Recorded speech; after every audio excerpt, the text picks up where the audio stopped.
Indians have started to sort of uh, get divided to an extent in terms of, how left-leaning they are and how much they associate themselves with the Congress party and their values, and how much they associate themselves with the BJP and their values. So with Trump, you could also kind of see that divide where a decent number of people that ideologically associate themselves with the BJP liked Trump, even though Trump and Modi, the Indian Prime Minister, are very different people politically. Hey everybody, and welcome back to the show. I've got a great guest with me here today to bring to you, my friend and host of the Sham Sharma show on YouTube.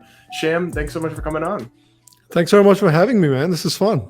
Yeah, I know I've been on your channel a couple times. Now you're finally on mine. We'll try not to bore anybody by getting into soccer talk and the stuff that we chat about off air all the time. But I do want to talk a lot about, because you have an interesting perspective, right? So for listeners, Sham was born in India, spent most of his life in India, but now lives in Chicago and moved here in 2016. So he does commentary both on modern Indian politics, but also on American politics on another channel as well. So he's kind of got this interesting viewpoint of somebody who has been in both worlds and line of sight into both. And I want to break those differences down and that comparison down. But just to start, Sham, how is, generally speaking, U.S. politics perceived in India? Like, how much attention do people pay to it? How much do they care about it? What's their general impression towards it all? I mean, I feel like it's one of those things where in most countries outside of the US, people don't care about it like a great deal. But like if there is another country that they're going to be following outside of their own home countries, it's probably going to be the US to an extent. And that's kind of how it is in India as well. Like it's not like people are following US news every single day and they're up, they're abreast with all US policies and things like that. But they know by and large, they'll know like the Cliff Notes version of kind of what's going on in the United States. And that's the case with, I think, most people in India as well. And in terms of how it's perceived, like how did Indian people feel in general? Obviously, we're generalizing a lot here, but about like Trump and now about Biden. It was interesting because so in the last, I'd say a decade or so, there've been some very big political changes in India. So to properly explain how people think about Trump, I think it's important to give a little bit of background on how politics has changed in India. Sure. So since Indian independence in 1947, for a vast majority of India's independence, a party named the Indian National Congress has basically governed the country. They've won election after election after election. And so they were sort of the mainstream party. That was the first choice party for most Indians at that point. And then slowly in the early 90s, another party, which is sort of the, I suppose you could call it the more right-leaning party in terms of, it's more culturally right. The BJP, which is the current party, it's more culturally right, but economically it's still fairly either center or left. Let's put it that way. So the BJP then came around in the 1990s and they started gaining some seats. And then since 2014, the BJP won a massive majority and completely shoved the Congress party out of power. And then they've won another election with an even bigger majority more recently. So they've been in power for 2 terms straight, which is something that has not happened in pre-independence India, post-independence India before. So with the emergence of the BJP as sort of like a mainstream political force, Indians have started to sort of get divided to an extent in terms of, how left-leaning they are and how much they associate themselves with the Congress party and their values, and how much they associate themselves with the BJP and their values. So with Trump, you could also kind of see that divide where a decent number of people that ideologically associate themselves with the BJP liked Trump, even though Trump and Modi, the Indian Prime Minister, are very different people. Politically, they're very different. Temperamentally, they're very different. Modi does not have a habit of putting his foot in his mouth just nearly as much as Trump does. So, but still, I think there was that ideological divide where, like, the more woke you are, the more liberal you are, the more you hated Trump in India, and sort of the more of like a core BJP voter you are, the more you associated with Trump, because Trump was seen, much like in America, Trump was also seen in India as a guy who was sort of pushing back against the establishment elites who thought they knew what was best for the rest of the country. Yeah, that makes sense, because if the BJP was all about being culturally right of center, well, Trump emerged as a backlash in many ways to woke politics and political correctness, and like the media and Hollywood going very far left on social issues. So it would make sense that he would have that appeal. And maybe that's a good place to ask, what are the kind of big picture similarities and differences between US politics and Indian politics that you see? I think the similarities are, I can sum up, I kind of already talked about it, but in the sense of similarities, the current political atmosphere in India is fairly similar to the current political atmosphere in the US, where there's a very strong pushback from sort of the silent majority that you call in India against, wokeism, far left ideologies, and the constant sort of penchant for the far left to team up with Islamist and Islamist ideology, whereas the far left tends to question sort of the native culture of India, the Hindu culture of India, very, very honestly and very openly. It fails to do that with sort of other religious orthodoxy. So there's a big amount of pushback against that. And that's very similar to what's going on in the United States as well. There's a very big pushback against the far left. In terms of differences, the Indian right wing, the left wing are fairly similar in India and the United States. And I do feel like the left wing are fairly similar across the world. But where there's a major difference between the India and the United States is in the right wing, because the right wing, if you want to call it that, in India is not like the right wing in the US to a very large extent, because culturally they're more right-leaning, culturally they're more conservative, but economically they're a lot more, they're way to the left of the American right. So economically, they're all about, they like big government. Economically, they like social welfare programs. Economically, they like to know that the government is there to take care of them. They like that. So they're very like Sweden-like almost in sort of the economic sense. Yeah, that's really interesting context, and that's not just India. Unfortunately, at least unfortunately from my perspective, that's the case in a lot of the world, particularly in Europe. America, partly because of its founding and its constitutional order of like limited government and its kind of pioneer status of like free market capitalism that's made us one of the richest countries in the world, has that ingrained. Yeah. Now, some would say we're losing it, and that the right is becoming more open to big government and welfare and like a light socialism. But at least we've had that, and we still do have that as a check on the left. I guess in India, is there really any mainstream political force that's like, if you have the left on India and the right that are both always, in favor of big government and welfare programs, is there no force pushing back when they go too far, or there's serious problems with them, or they start bankrupting the country?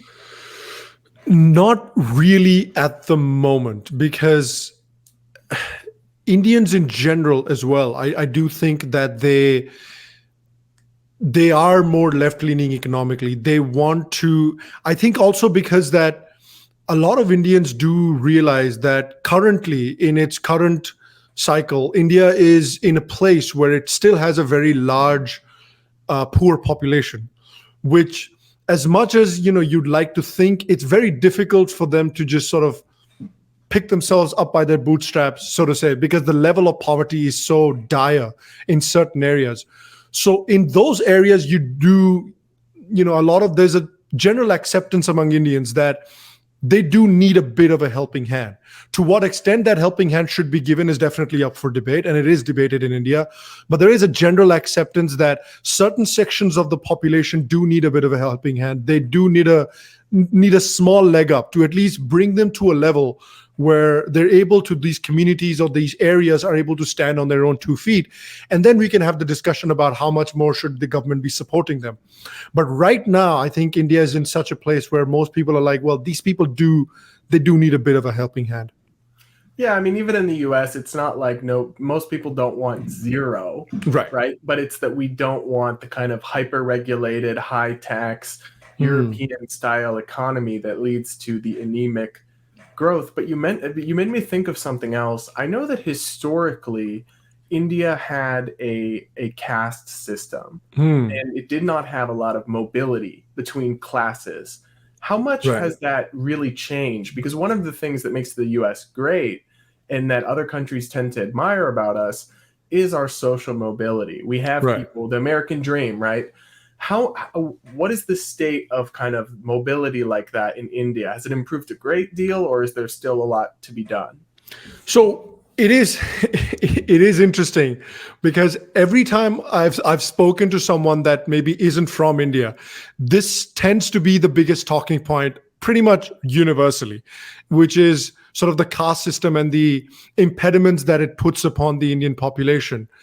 In a lot of cases, it's overstated, and in a lot of cases, it's absolutely 100% accurate. So to talk about the caste system, it has definitely been a historical problem in India, 100%.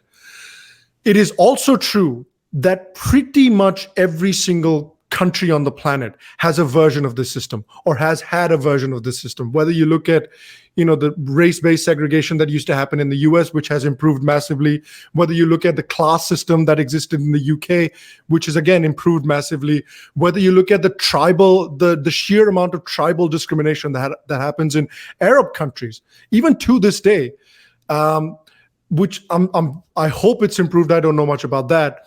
But similarly, in that same vein, I think the caste-based discrimination and the caste-based problems that people faced in India, they're still around, but they've also improved massively. In fact, India was one of the first countries in the world to come out with a mass-scale, affirmative action programs in 1947. As soon as independence was declared, those programs came into play. So thanks to those programs, social mobility has increased quite dramatically in India.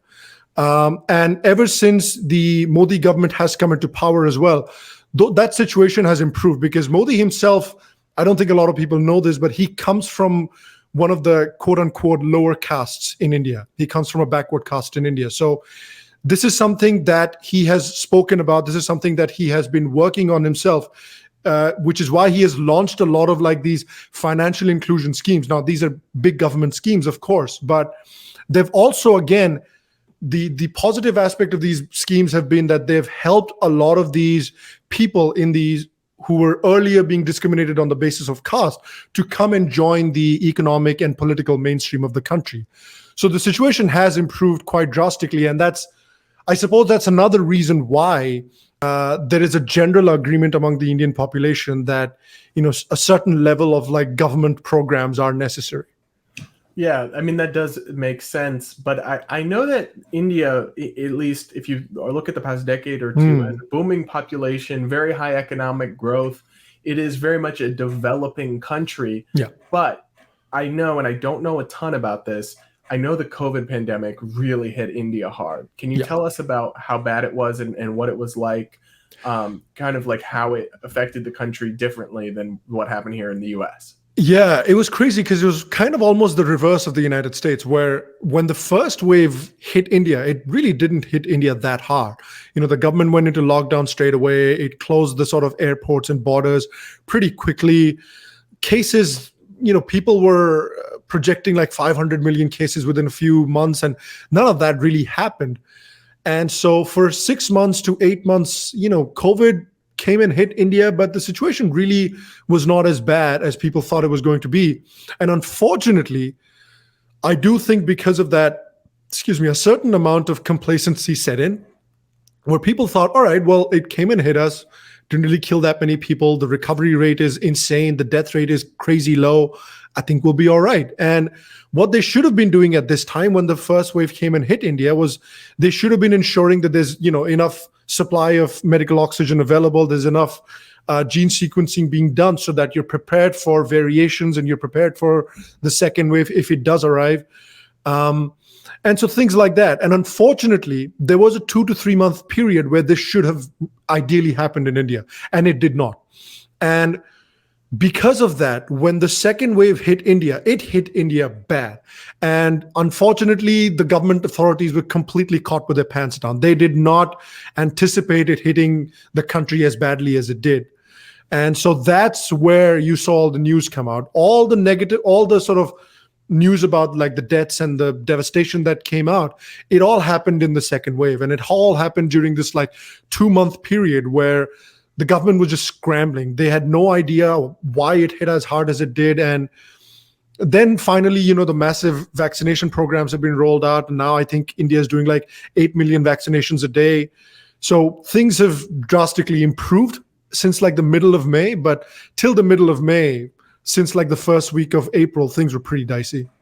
Yeah, well, one of the problems we had here in the US was that the across the country, governments and governors and states, they put in place very harsh lockdowns very sporadically, and they didn't really correspond with stopping COVID. Some states that had harsh lockdowns did terribly with COVID.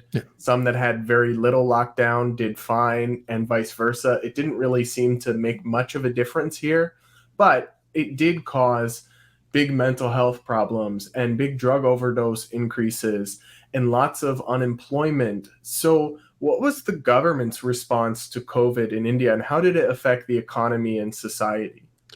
Yeah, it is interesting because since law and order are state subjects in India, so various states, initially there was this full country lockdown, but after a little while, a certain amount of leeway was given to the states about how they can manage their own COVID situations. And so even during the second wave, there were different states that were handling the COVID situations differently. Some states were imposing complete lockdowns. Some states weren't really imposing lockdowns. Some states were imposing like nightly lockdowns, like for some reason, like COVID doesn't spread in the daytime or something like that. So it was a very confused strategy on the part of the state governments. And I do think that there is a bit of a blame to be pointed at the central government that they didn't have a clear strategy about what to do exactly when the second wave hit. Because there's always that debate about, right, how much control should the central government be having over how states kind of run their own internal affairs. What was your, what was your takeaway from the way that different states handled their COVID procedures, like in the United States? Because it was quite similar to the way that they did it in India. Yes, but maybe the difference is here that we have clearly the 50 states with governors who have the authority. So it was mostly happening at that level. Right. And it basically gave us a bit of a natural experiment, right? Because the states took very different approaches. Like, for example, New York has had super harsh lockdowns and harsh restrictions that are really only now unwinding. They're also one of the worst for COVID. And that's partially because they got hit first, but also because the lockdowns didn't seem to stop things. In Florida and Georgia and other states here, the Republican governors had like a little bit of lockdown at first, but then really took it all back. And there were a lot of screeches like people will die in the streets. This is human sacrifice. And it didn't happen. So in my view, and this is very contentious, right? Lots of people would disagree with this. I think that the natural experiment from the states really showed that a lighter touch works better, because the super heavy approach had all these unintended consequences. So why do you think that it spread so crazy in like New York, but not in Florida, even though Florida like kind of opened up pretty quickly? So part of it is that we've actually found from studies that COVID spreads at home more than anywhere else. And so a lot of these governments were doing stay-at-home orders. And that kind of backfired because the essential personnel would go out, get COVID, and then come home and infect the people who had been locked down anyway. Right. And then the other thing, too, is like the weather matters. Florida is warmer and could do outdoor dining and stuff like that more than other places. But Florida actually has like the most elderly population in the country. Yeah. So you would think they would have struggled with COVID, but they haven't. They did very well despite Yeah. having no lockdowns towards the end and much lighter restrictions. So we had that approach. But I guess there's pluses and minuses because letting the states make all different choices gives you an experiment what works and what doesn't, but it also gives you like a lot of inconsistency. And it sounds like that's what you guys have. That's what happened in India to a large extent as well, especially during the second wave, because I don't think a lot of people, like I said before, were expecting COVID to come back with such a vengeance in its second wave. And I just don't think people were prepared. So there was a lot of sort of, thinking on the fly. A lot of things worked, a lot of things didn't work. And thankfully, they've gotten things under control, but it did take about, a month and a half. Well, one thing I wanted to ask about is what's the state of vaccination like? And are you guys like in India? Because I know the US is, I think, starting to send vaccine doses to India or at least to other countries. Where are you guys at with that?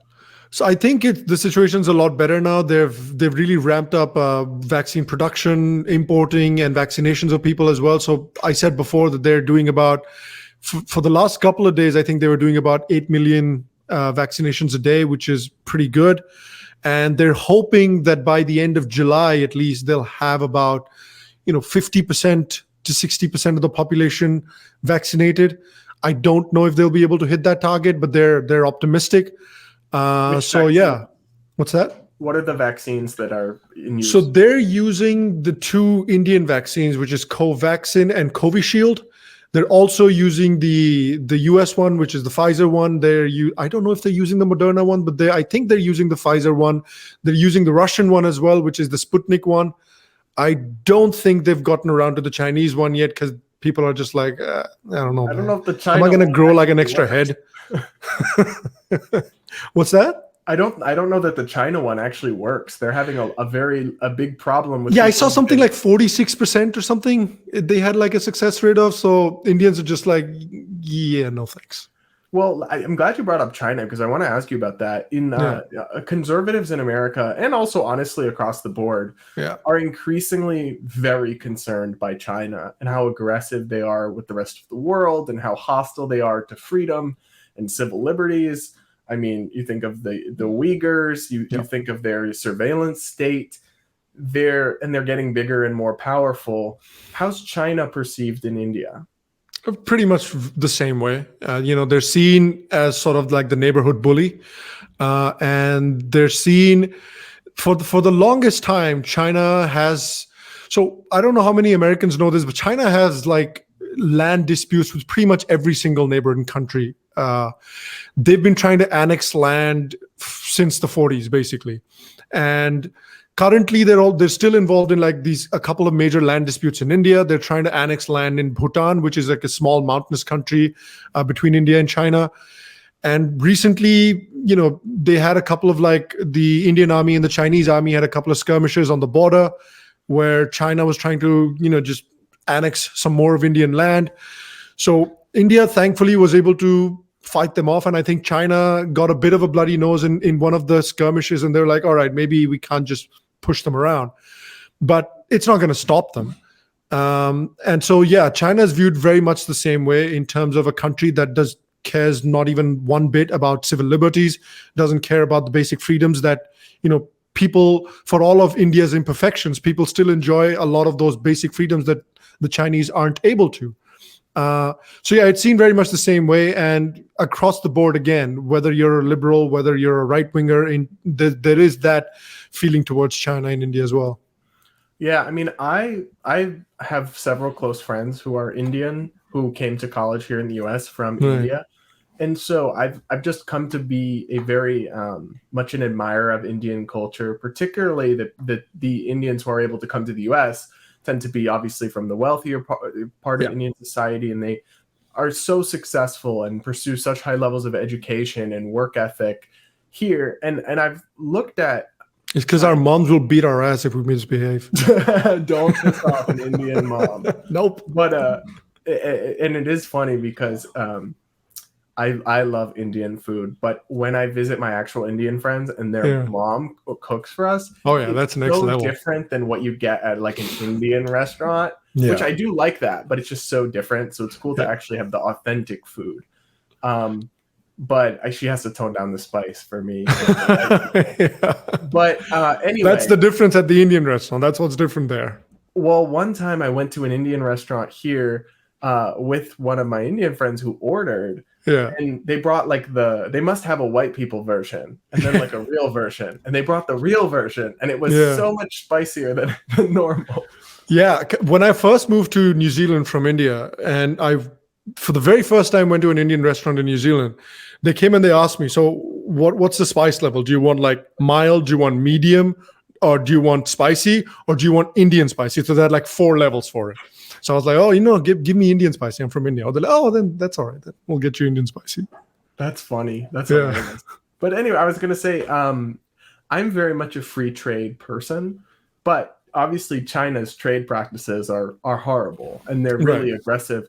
But one of the ways that people like me want to counteract that is, rather than having a huge trade war, make trade deals with other countries, South Korea, India, places like this. So how is the prospect of trade with the US and increased liberalization like that viewed in India? Because it seems like the countries that aren't like China really have to join forces against China if we don't want their vision to win out over the globe. Yeah. I think the trade aspect of it is definitely important. I think the sort of geopolitical aspect of it is also just as important for India, because so in the 70s, like during the Cold War, the India and the United States had a very cold relationship, because India at that point was a lot more socialist. And so it thought that it had a natural ally in the USSR. And so the United States decided, fine, we'll ally with Pakistan then. And that relationship, even though India isn't that kind of a country anymore, politically it's a lot different now than it was from the 70s. That kind of vestigial relationship between Pakistan and India and China and the United States, it still continued. So when Trump came to power, that relationship did change like fairly significantly, where Trump was very like openly saying that we're not going to keep sending money to Pakistan because they're not using it for the correct purposes. They're using it for like all the wrong shit. And so he was a lot more warmer to India. And so Modi was also, reciprocated, and Modi and Trump were pretty close that way. With Biden's also hinted that he's going to continue the same sort of a relationship with India. But I suppose it's yet to be seen. Biden's focusing sort of on more of he's got other priorities to worry about, COVID and all the other stuff. But how Biden, behaves with India, particularly when it comes to its geopolitical interests, particularly when it comes to Jammu and Kashmir, I think that's going to help also determine the kind of relationship that India and the United States are going to have. Yeah. And one thing I've always said is, obviously COVID immigration has come to a halt. Yeah. But I think we should let in a lot more immigrants from India. They all come here and do amazing. I mean, I know that you immigrated to the US on a student visa, right? For your master's degree. Yes. But like basically every person I've met from India, and I've read statistics about this too, that comes here to seek education or for a job, what ends up being like a very productive member of society and contributing way more than they take. And this gets into slightly edgier territory. I am overall pro-immigration, but some places are better than others. Right. And do we want immigration from countries like India, where the people align with our values in many ways and they appreciate America? Or do we want immigration from places with more hostile values? Right. I vote for the former, not the latter. And that's why I want to see India and the US only get closer as allies. Yeah, I'd like to think so too. And I do agree with you. And I think, that's a perfectly legitimate debate. I think that kind of a debate does get, it gets a very horrified reaction from a lot of commentators if you make statements like that. And there was a lot of that debate going on in Europe, in 2015, 2016, 2017, around that time. And, you had countries like France and countries like England. Currently, the French president, he's talking about the sort of French values and how people that are living in France need to associate themselves with those French values. And he's not talking about French religious values. He's talking about, the cultural sort of Enlightenment French values. And I think that's a perfectly legitimate demand to ask from your citizens, that if you have chosen to live in this country, if you've chosen to love this country, if you've chosen to build a life here, then it's only fair that our values should align. Otherwise, it's going to be a very difficult relationship. That's just how every relationship works. There are certain non-negotiables in every relationship. And I don't think it's unfair to ask that those non-negotiables be agreed upon. Yeah. Well, to end on a little bit of a lighter note, I know that you with the podcast know that we do food takes. And I'm curious for your most controversial food take on American food. My most controversial food take on American food. I don't know what I'm going to say that's controversial, except is hating mayonnaise with like a deep passion controversial? Yes. Okay. I very, very much dislike mayonnaise. I love What the hell mayonnaise, is that? But mayonnaise is also like straight up fat and eggs and calories. So like so American. Right? It's just like gobs of fat and calories to add right to your belly. Yeah. So by not liking it, that is an attack on America's addiction to obesity. You know why I hate mayonnaise though? Because I saw this ad for this Hellman's mayonnaise or something. And they did an ad where it was like, put it on this, put it on that, put it on pizza, put it on. And I'm like, no, don't put it on nice stuff. What are you doing? Don't put mayonnaise on like nice stuff and make it. That ad really turned me off of mayonnaise. Like, I like just putting mayonnaise on shit doesn't make it better. Mayonnaise on French fries. Really? Oh, I gotta try. I guess I have to try it. I haven't really tried it. Mayonnaise is divisive though, so some people might agree with you. Right. But everybody, that's Sham Sharma. Check out the link in the show notes to his channel. Follow his social media. It'll all be in the show notes. Sham, thanks so much for coming on. Thanks very much, Brad. This was fun.